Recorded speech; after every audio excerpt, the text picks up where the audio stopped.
Do you know that you can check whether a transistor is NPN or PNP, and also identify its collector, base, and emitter pins using a multimeter?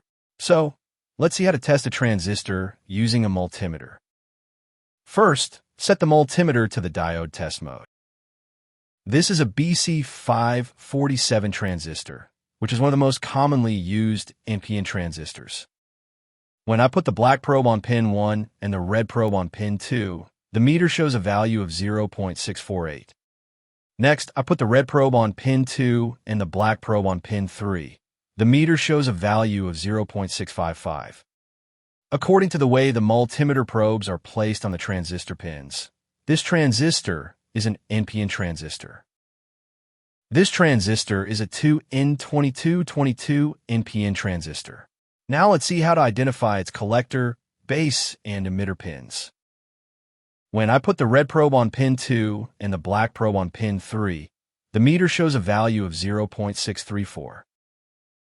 Next, I put the black probe on pin 1 and the red probe on pin 2.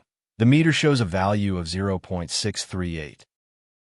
The reading between the emitter and base is slightly higher than the reading between the collector and base. When checked that way, pin 2 is the base. The value between pin 1 and pin 2 is higher than the value between pin 2 and pin 3. So pin 1 is the emitter and pin 3 is the collector. This is a BC557 transistor. When I put the red probe on pin 1 and the black probe on pin 2, the meter shows a value of 0.687. Next, I put the black probe on pin 2 and the red probe on pin 3. The meter shows a value of 0.691. According to the way the multimeter probes are placed on the transistor pins, this transistor is an PNP transistor. Let's look at a few more examples.